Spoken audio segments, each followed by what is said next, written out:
जब जब हम कोई नेक काम करते हैं तो नेक काम करने के बाद जो हमें दिल से तसल्ली मिलती है, आत्मिक रूप से जो शांति मिलती है, उसका जवाब ही नहीं। ऐसे ही एक घटना है। इस घटने में एक भिखारी महिला भीख मांग रही थी। मांगते मांगते एक अमीर व्यक्ति के घर के सामने जाने के बाद वहां से कुछ पैसों का डिमांड करती है, खाने पीने की चीजें मांगती है। तभी उस घर की मालकिन अंदर से निकलकर आती है और उस महिला भिखारी को कुछ सामान देती है। सामान देते हुए अपने जैसे ही वापस जा रही थी, तभी उस भिखारी महिला के गोद में एक बच्चा लगा हुआ था जो बहुत देर से रो रहा था। उस बच्चे की रोने की आवाज परेशान कर रही थी। दरअसल उस बच्चे को रोते रोते सांस भी नहीं आ रहा था। तो उस मकान मालकिन ने पूछा, आखिरकार तुम्हारा बच्चा इतना तेज क्यों रो रहा है? ये बीमार है क्या? तो भिखारी महिला कहती है, साहब इसने 2 दिन से कुछ नहीं खाया है। जब ये बात बताती है तो बताते बताते खुद भी रोने लगती है।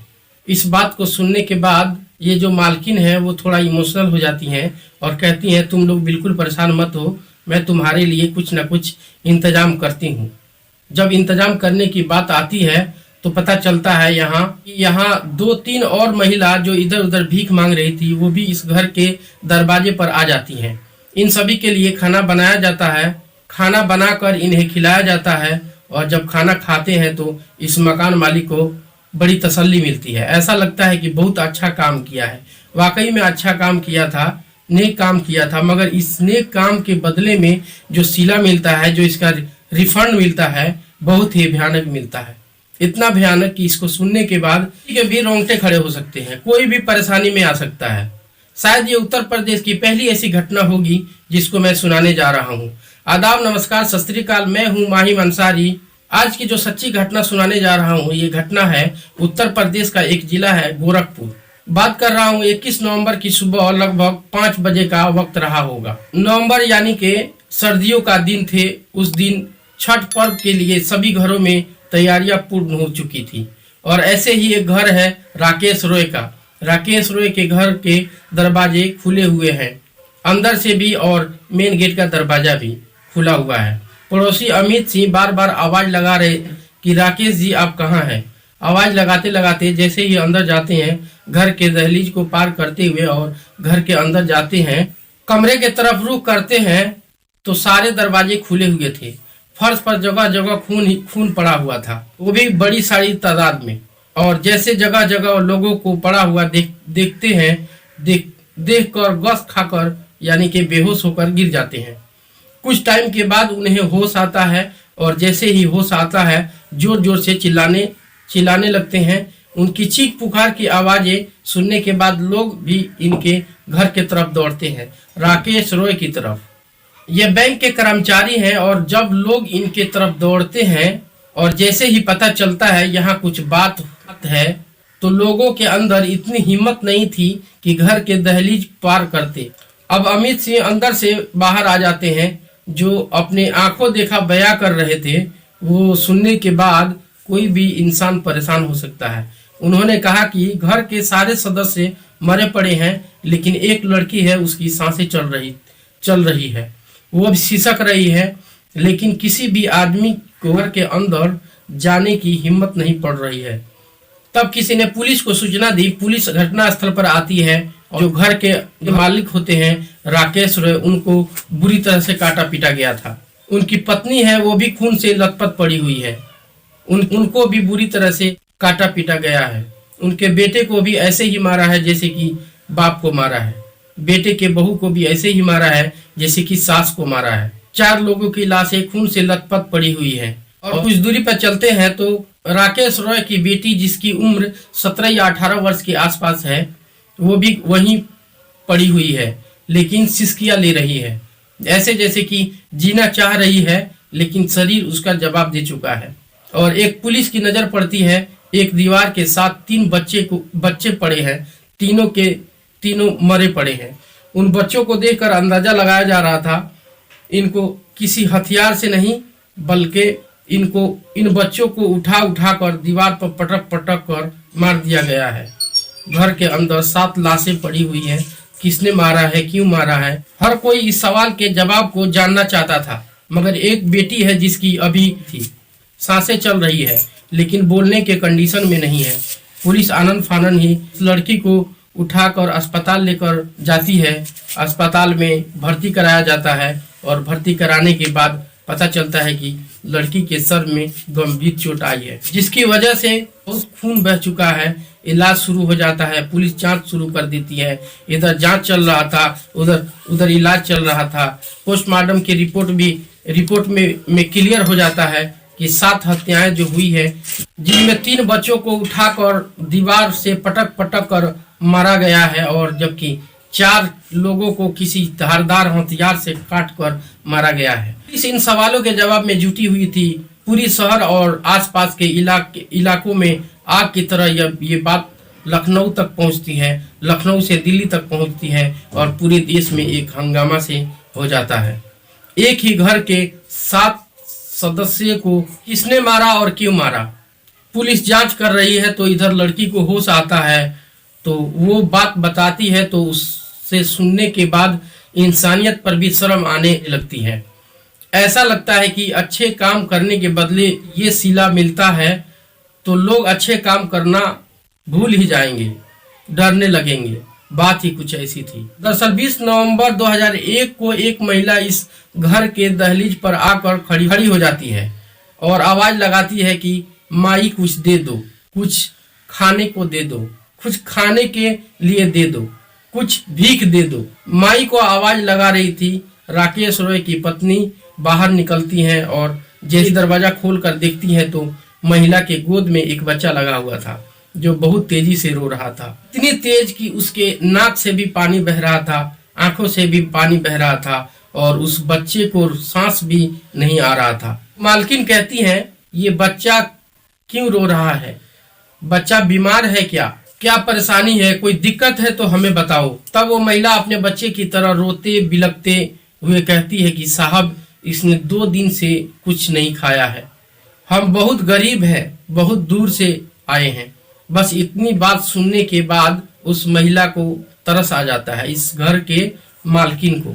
वो कहती है, तुम परेशान ना हो, मैं तुम्हारे लिए खाने पीने का व्यवस्था करती हूँ, प्रबंध करती हूँ। और खाने पीने के व्यवस्था करने के लिए चली जाती है। फिर एक बार आवाज लगती है और जब आवाज लगती है तो घर की मालकिन फिर बाहर आती हैं। आकर देखती हैं तो अब यहाँ एक नहीं, यहाँ 3-4 लोग इनके साथ शामिल हैं और आकर घर के दहलीज पर बैठ जाते हैं। अंदर खाने पीने की व्यवस्था की जा रही थी, खाना बनता है, खाना दिया जाता है। बड़ी इत्मीनान के साथ खाना खाते हैं और खाना खाने के बाद बहुत सारी दवाएं देकर चले जाते हैं। अब जाने के बाद ये दिन का वाकया है। दिन में लगभग 1 या 2 बजे के आसपास का मामला रहा होगा।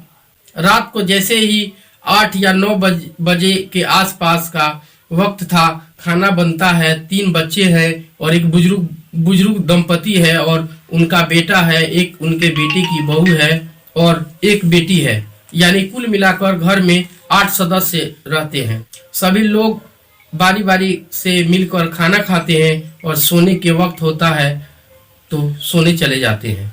अब इस घर में अचानक ही खट खट की एक नुक करने की आवाज आती है। रात को लगभग 9:30 के आसपास जैसे ही आवाज आती है तो बच्चे घर के आंगन में ही खेल रहे थे।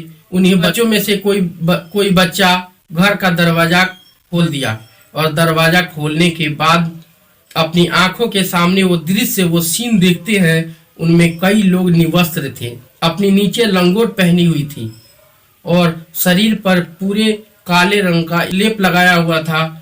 उन बच्चों को अपनी मुट्ठी में यानी कि पूरे जकड़ में पकड़ लेते हैं और घर के अंदर ले जाते हैं। और जैसे ही घर के अंदर ले जाते हैं, बच्चे रोने की कोशिश कर रहे थे, बिलबिलाने की कोशिश कर रहे थे। चूंकि लोगों की जो संख्या थी, ये रूप बदल कर आए थे। ये कौन थे कौन नहीं, इनके बारे में किसी को कोई खास जानकारी नहीं थी। सबसे पहले उन बच्चों के बाद और कोई दिखाई देता है तो वो राकेश रॉय होते हैं। उनको पकड़ा जाता है, उनको काट दिया जाता है, वहीं हाथों हाथ दम तोड़ देते हैं। फर्श पर खून ही खून बिखरा पड़ा हुआ था। जैसे जैसे आगे ये हल्के फुल्के ये शोर की आवाज आती है, जोर से बोलने की कोशिश करते हैं, तभी एक एक करके सदस्य आते जाते हैं। उनकी पत्नी आती है, फिर उनका बेटा आता है फिर बेटे की बहू आती है, फिर बेटी आती है, और जैसे जैसे आते जाती है वैसे वैसे एक एक करके मारे जा रहे थे। लेकिन इस मारपीट में, इस हमले में जो कत्ल हो रहे थे, बेटी के सर में कुछ ऐसी चीज मारी जाती है जिससे बेहोश होकर गिर जाती है, बल्कि वो खून पड़ा हुआ था, उसी खून की ऐसी जगह पर गिरती है कि जैसे कि लग रहा था जैसे क्या इस लड़की को भी बहुत सारी ब्लड बह चुका है, और वह बेहोशी के हालत में देखकर उन्होंने चेक नहीं किया कि कौन मरा है कौन जिंदा है, लेकिन उनको इतना मारा गया था जिससे इन्होंने इत्मीनान कर लिया था कि ये मर चुके हैं। वो ऐसे वैसे आदमी नहीं थे, वो प्रोफेशनल किलर थे, वो यही काम करते हैं। उसके बाद वो एक एक दरवाजे को एक एक रूम के अंदर जाते हैं, तिजोरी से लेकर अंदर रूम बड़ी इत्मीनान के साथ तसल्ली से, और घर से जो सामान मिलता है, चाहे जेवरात हो, चाहे पैसे हो, चाहे जरूरत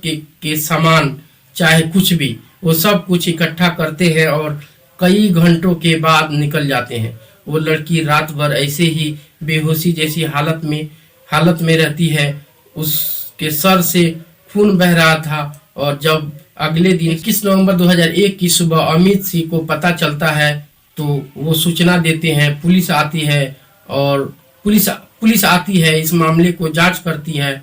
जांच करने के बाद पता चलता है कि ये बावरिया गैंग है। बावरिया गैंग इसी तरह से लूट और डकैती जैसे घटनाओं को अंजाम देता है। वो अपने जब भी ऐसे घटनाओं को अंजाम देता है, जिस घर में घुसता है उसमें किसी को छोड़ता नहीं है।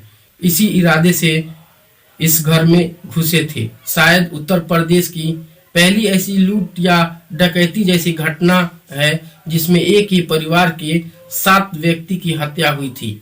इस घटना की गूंज लखनऊ से दिल्ली तक हर किसी के जुबान पर एक ही सवाल कि आखिरकार किसने इस घटना को अंजाम दिया है।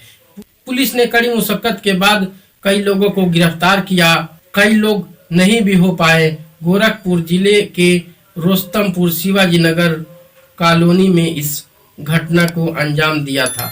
दोस्तों, इस घटनाक्रम को सुनाने का उद्देश्य किसी को परेशान करना नहीं, किसी का दिल दुखाना नहीं, बल्कि आपको सचेत करना है, आपको जागरूक करना है, आपको सचेत करना है। आप सब अपना ख्याल रखें, सुरक्षित रहें। जय हिंद, जय भारत।